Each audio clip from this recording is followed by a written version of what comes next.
Olá a todos, amigos e colaboradores da nossa querida Casa do Caminho. Agradeço a oportunidade da tarefa, a direção da casa por esse convite. Meu nome é Can Robert, eu sou trabalhador voluntário lá do SEMA, Centro Espírita Maria Angélica, e oportunamente tenho várias vezes a oportunidade, na verdade, de estarmos juntos, ou em palestras ou em curso como facilitador convidado. Estamos tendo esse momento agora nessa situação de aula virtual. Nós estamos aqui, vamos ter 30 minutos para termos a discussão sobre o tema de hoje, que é o estudo do Evangelho segundo o Espiritismo, capítulo 5º, e vai do item 1 ao item 10, e que basicamente reduz o porquê das aflições, as causas das aflições atuais e as causas por aflições anteriores.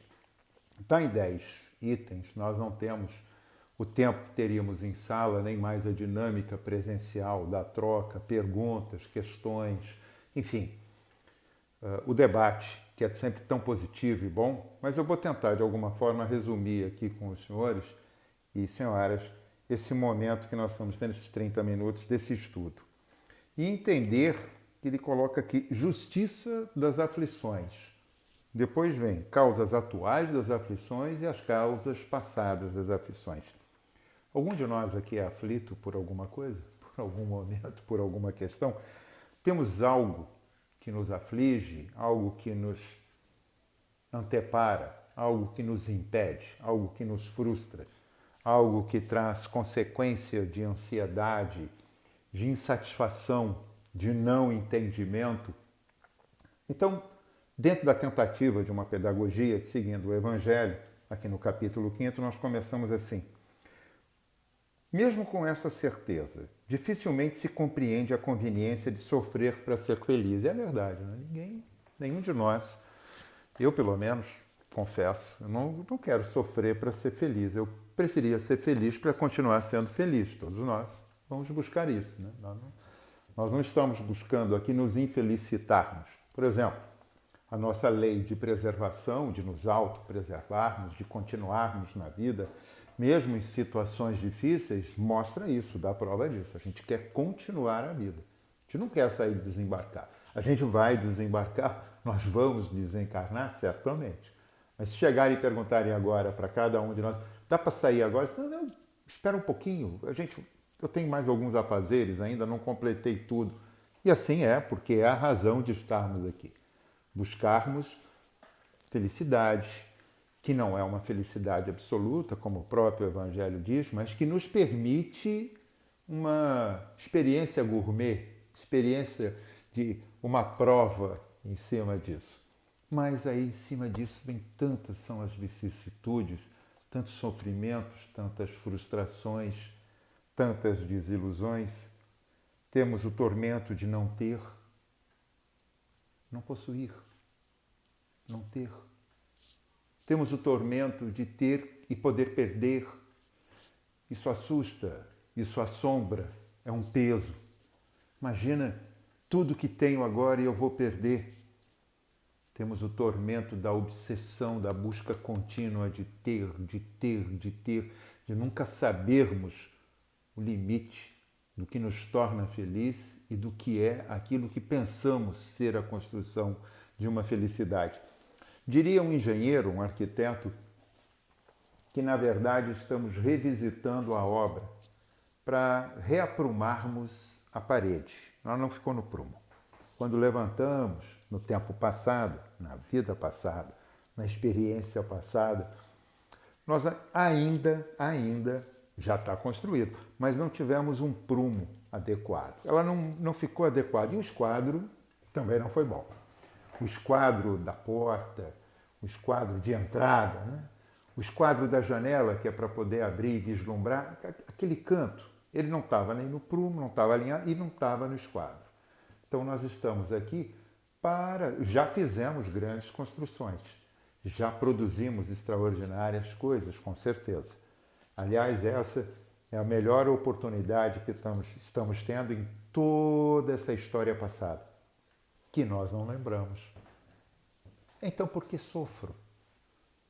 Por que existem causas? Por que para ser feliz eu tenho que sofrer? O que é sofrer? Aliás, o que é felicidade? Eu estou perguntando para vocês. Nós não estamos em sala de aula, vou dizer de novo, infelizmente, mas logo estaremos. Mas o que é infelicidade? Por que eu sofro? A gente pergunta, eu. E o coletivo? Porque nesse momento existe um sofrimento coletivo. Nós estamos passando pelo que se determina uma pandemia.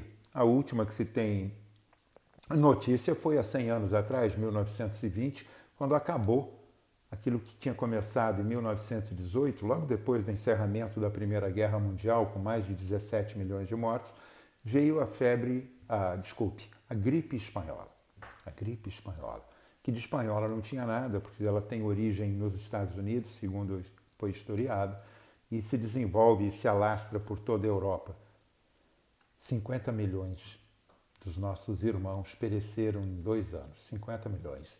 Essa é uma estimativa num tempo em que não se tinha computadores, não se tinham planilhas tão efetivas, era tudo muito manual, mas ficou estimativa de 50 milhões dos nossos irmãos e agora estamos tendo consequências de uma Covid que, lógico, entende-se não vai chegar a esse número. Nós temos muita ciência, nós temos muito desenvolvimento nesses últimos 100 anos, extraordinariamente progredimos, mas muitos de nós estão desencarnando.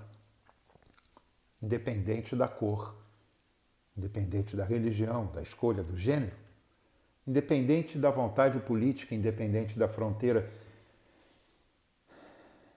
independente da nossa classe social, ricos ou pobres, ultra ricos, ultra pobres.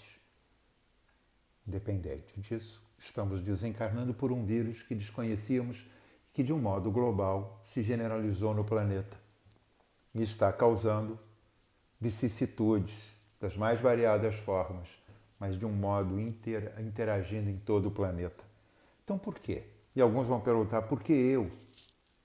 Como se nós fôssemos melhores que o nosso próximo, o outro. Então por que não? Porque quando falamos por que eu, a pergunta que seria sequência seria, então por que não o outro?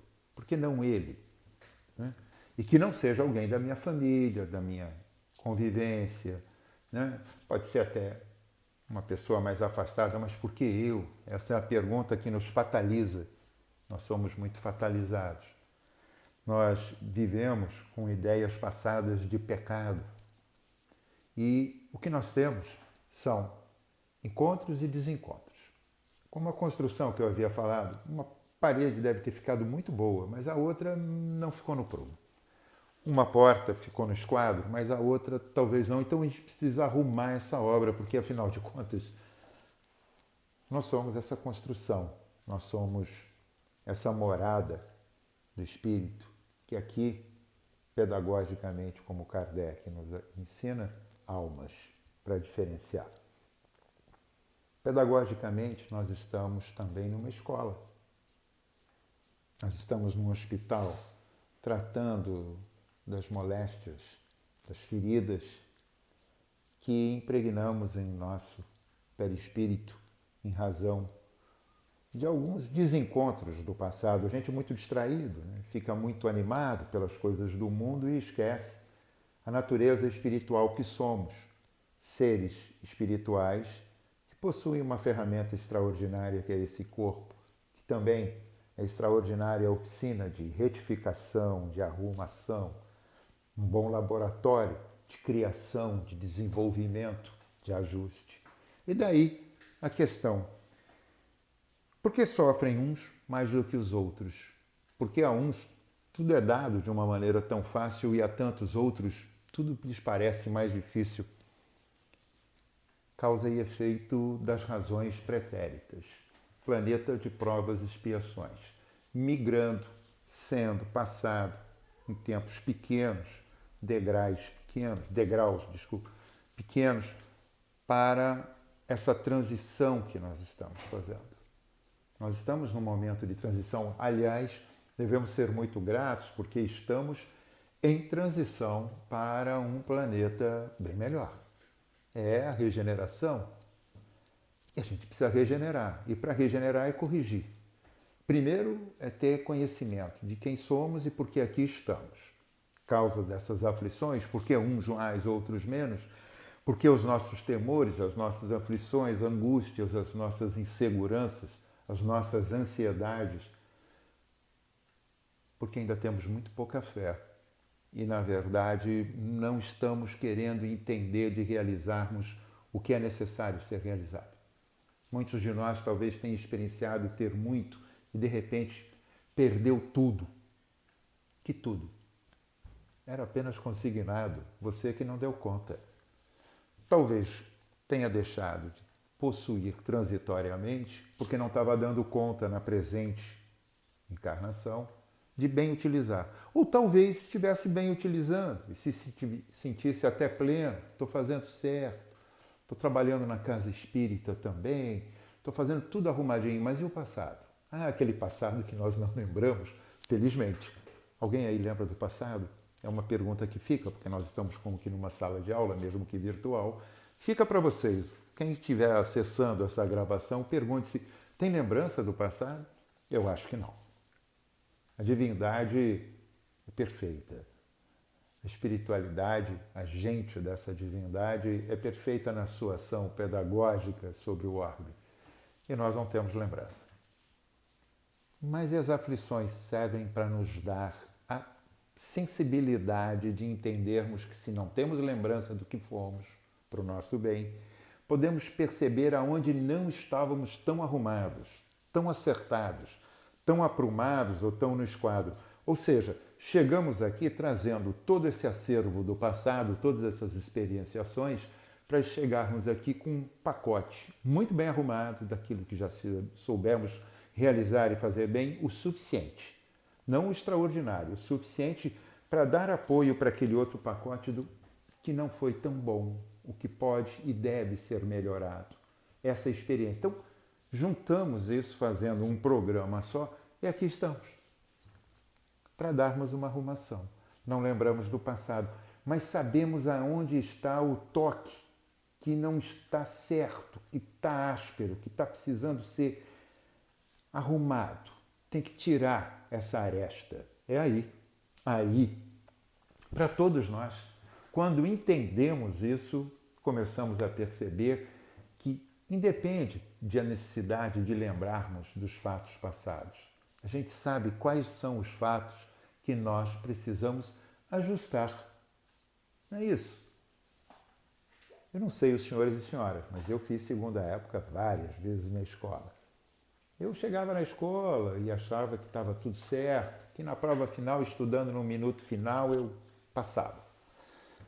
Eu passava em algumas, em outras batia ali na trave, não é trava, tinha que voltar, estudar mais, para realmente entender e poder aplicar aquilo na prova e dar prova de que a prova seria superada.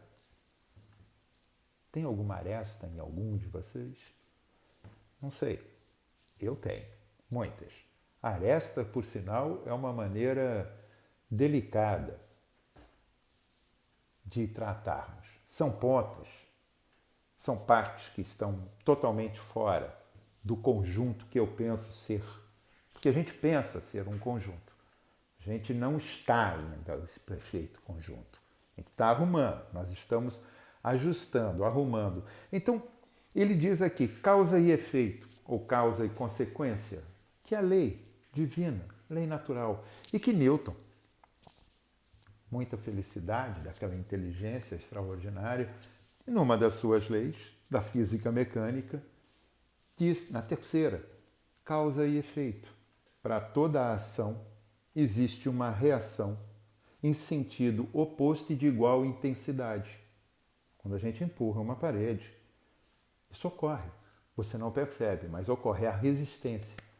Assim somos nós.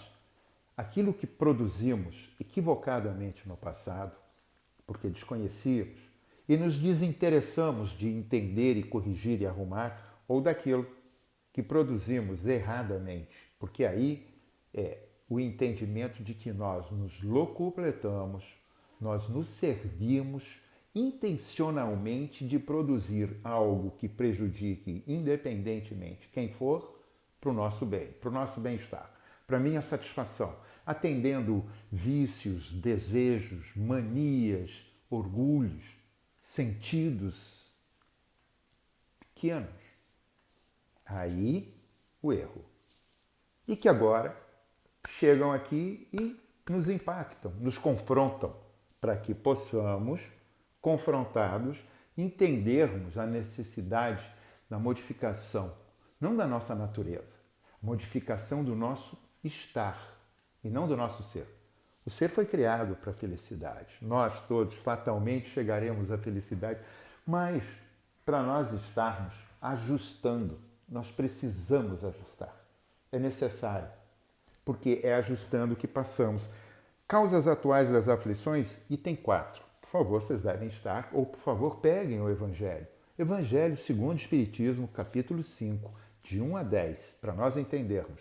Não vou ser pedagógico porque eu não tenho tempo, e nem seria necessário, mas os senhores podem acompanhar, os senhores e senhoras precisam acompanhar para que esse raciocínio se desenvolva. Afinal, eu estou aqui para lhes provocar. Eu sou um facilitador, mas antes de mais nada, um provocador. Provocar o ânimo de vocês estudarem, de vocês se perceberem, para não ficarem depois, como eu, muitas vezes no passado, e outras tantas pessoas, claro que não vocês, mas por que eu sofro? Que mal eu fiz a Deus? Ninguém fez mal a Deus, porque Deus... Não, seria uma presunção nossa pensarmos que poderíamos causar algum mal-estar à divindade. E muito menos que a divindade nos causa algo, porque é um Pai de amor, justiça. Ele nos permite a corrigenda.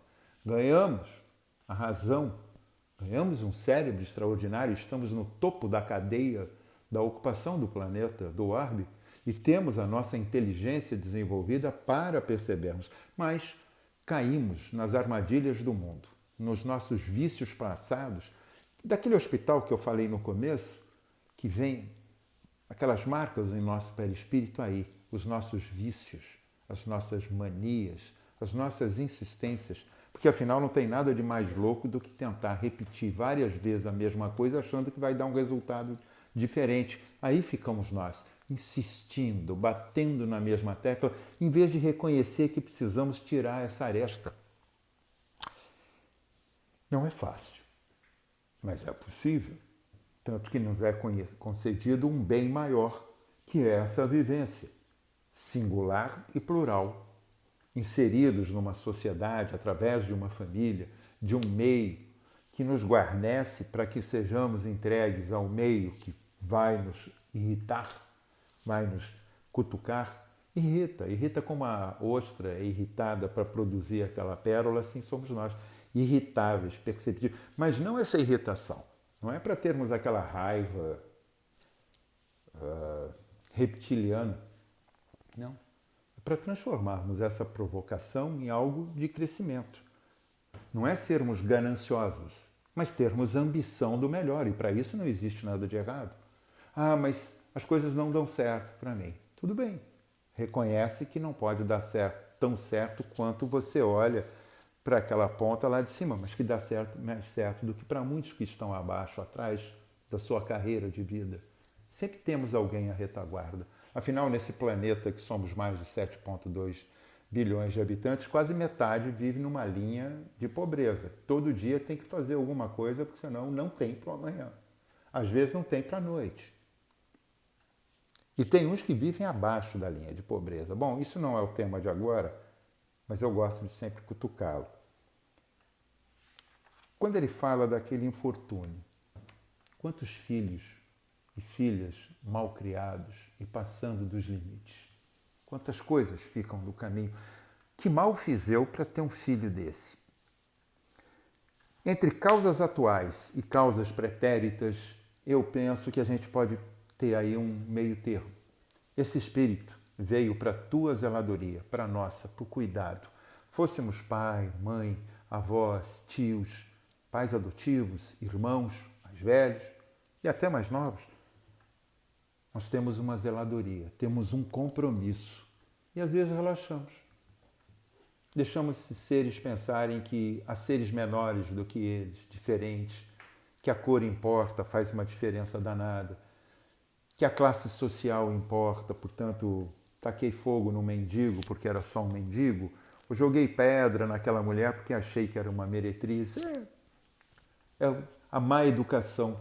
Mas não é só a má educação, é a nossa ausência como pais responsáveis efetivamente. E aí ficamos a reclamar por uma carreira de vida quase que perdida, os filhos que temos que carregar, quando na verdade deixamos foi de produzir a tarefa no tempo certo, no ajuste certo, no tempo que, por mais difíceis que fossem, nós teríamos sempre a possibilidade de agirmos com amor. E se assim o fizermos, claro, existem resultados que nem sempre são possíveis, existe a livre escolha do outro, mas a nossa parte tem que ser cumprida. Porque isso nos traz felicidade e não nos infelicita.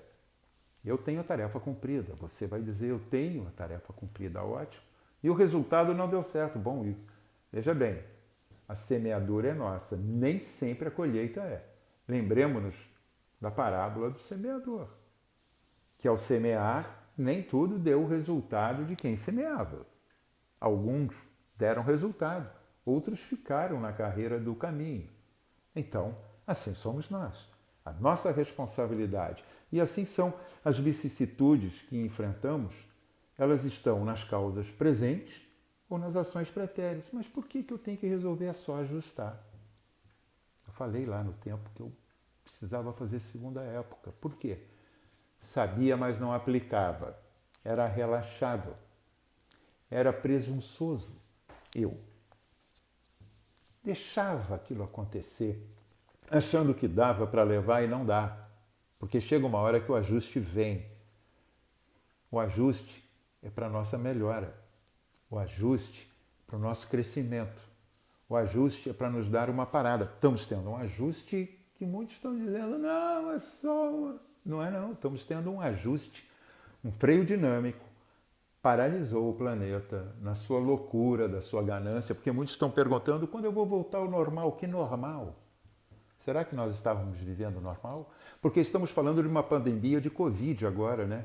O Covid que atinge a todos, mata pessoas, desencarna, não permite nem a relação do luto das famílias que ficam, pois que são encarcerados os corpos e rapidamente enterrados. É como se o teu querido fosse para a guerra e tombasse em campo de batalha e você nunca mais visse, porque nem o corpo volta. A mesma coisa aqui. Nós estamos passando, se pensarmos, vicissitudes duras, independente de qualquer situação nossa, da nossa classe social, de cor, de religião. Está batendo em todo mundo. E o que é isso? Está nos chamando para pararmos um pouco. Lembra que eu falei no começo ali, a diferença entre ganância e ambição? Nós temos que ser ambiciosos em buscar coisas de bem para nós e para o nosso conjunto. E quando começamos a fazer isso, começamos a ajustar. Porque já não é mais só o eu, somos nós. Você sai do singular para o plural, você vai para o coletivo. O que nós estamos passando agora, se não uma prova extrema coletiva? Que já estamos nesse momento de transição, passando os tempos. Estamos tendo a oportunidade de sermos semeadores desse novo momento. Não vamos fazer a colheita, não vai dar para fazer. Nós vamos ter a possibilidade, alguns de nós, de olhar um broto aqui e um broto ali, algo saindo desse terreno. Mas nós estamos semeando e dando ao tempo o necessário para que lá na frente, quando assim pudermos retornar, encontrar já uma fartura da colheita. Porque é um mundo que se regenera, porque somos nós que nos regeneramos. Mas para isso precisamos entender quem somos, porque aqui estamos, corrigirmos, ajustarmos. A lei humana nos atinge de modos diferentes, em posições geográficas diferentes, com talentos sociais diferentes, com desenvolvimentos sociais diferentes, com desenvolvimentos econômicos e políticos diferentes, mas não atinge a tudo. E olha que coisa extraordinária. Ele coloca aqui, no item 5, estava procurando. A lei humana atinge certas faltas e as pune. Mas a lei não atinge, nem pode atingir todas as faltas. Incide especialmente, então, uma forma da lei de natureza para trazer prejuízo àqueles que trouxeram prejuízo à sociedade. Olha que coisa atual. Se a lei do homem não atinge a lei de Deus, assim lhe chama, aqueles que impõem prejuízo à sociedade. Estamos sabendo? Aqueles que estão aumentando o preço, ou aqueles que estão falindo e sendo espoliados pelos outros que acham oportunidade, aqueles que estão produzindo desmandos e desvios nesse momento, todo um ajuste, porque, nossa, quanto escândalo! Pois é, estão aparecendo porque são os ajustes que estão sendo necessários. Não podemos ser juízes, mas vamos praticar a nossa atividade de bem fazer e nos mantermos firmes. Claro, cada um de nós aqui tem seus errinhos lá do passado, ninguém está dizendo que não. Mas não é para ficar lamentando a culpa de pecados passados, é ajustar, passou, se perdoa, é importante se perdoar, porque se você não se perdoa, você não perdoa o outro. E fica vivendo a vicissitude do passado, das perseguições, das ideias, dos fatos, daqueles que nos vêm visitar. Tenhamos o amor para com todos e para com nós mesmos. Por que não? Eu preciso me amar para poder amar o próximo. Eu preciso me perdoar para perdoar o próximo. É como a máscara no avião, quando você tem uma descompressão, puxe e afixe, respire profundo e aí ajude o outro. Não faça invertido, porque se você for tentar inverter, ajudar o outro antes de se ajudar, você desmaia no meio do caminho e ele perece porque vocês dois não tiveram o tempo certo de fazer as coisas. As vicissitudes de agora são as arestas que temos que descobrir, essas pontas, essas espigas que saem de cada um de nós e que precisam ser ajustadas para que fiquemos bonitos como queremos ser. Não essa beleza exterior, mas o sentimento dessa beleza interior. Entendendo que nós não estamos aqui para apontar esta dos outros, mas corrigir as nossas. E se pudermos ser ferramenta útil em auxiliar o próximo, se assim ele o quiser por vontade, por arbítrio livre, podemos fazê-lo, sem crítica, sem julgamento, sem avaliação, porque é muito fácil a gente encontrar a palhinha no olho do outro sem olhar o arqueiro que está no nosso. É muito fácil a gente olhar a pinta que está no rosto do outro sem olhar a mancha que nós temos. Porque na maioria das vezes não está exteriorizado, mas essa mancha está no nosso íntimo. Vicissitudes são difíceis. As do passado são as causas de ajuste. As do presente são as causas de consciência, de entendermos o que precisamos e necessitamos mudar. Será que estamos agindo conforme o necessário para agora? Ou estamos indo nessa onda de eu por mim e eu por mim, para mim e só para mim? Paramos agora. É uma quarentena para uma parada de reavaliação do nosso íntimo. Jesus é esse norte permanente, esse irmão maior e médico das nossas almas. Se estamos aqui reencarnados nessa oportunidade extraordinária, nessa melhor oportunidade, se voltarmos a bússola dos nossos corações para esse norte de referência, de modelo e guia que é Jesus, teremos a graça do Pai, com certeza. Vicissitudes são passageiras. A felicidade que buscamos é experimentar um pouquinho agora e sermos felizes lá na frente, quando tivermos entendimento de que não são as coisas que nos fazem felizes. Somos nós, felizes com nós mesmos. Afinal, não vamos levar nada daqui a não ser as nossas experiências, os nossos amores, os nossos bem-fazer e aquilo que deixamos de fazer ainda tão bem. Vai ficar para o ajuste da frente. Vamos ver quanto a gente consegue fazer isso antes do final. Possamos elevar então já o término dessa aula, que foi só uma provocação desse evangelho que está na mão de cada um de vocês, e para esse momento de reflexão, mais uma vez sermos gratos por essa oportunidade desse encontro, mesmo que virtual, para que possamos continuar nessa carreira, é uma carreira de bem fazer por nós e por todos aqueles que estão à nossa órbita. Que Deus esteja em nossas mentes todos os dias e, mais uma vez, que a bússola dos nossos corações aponte para esse Jesus nos guiando no caminho desse irmão maior, desse médico de nossas almas. Que assim seja, graças a Deus.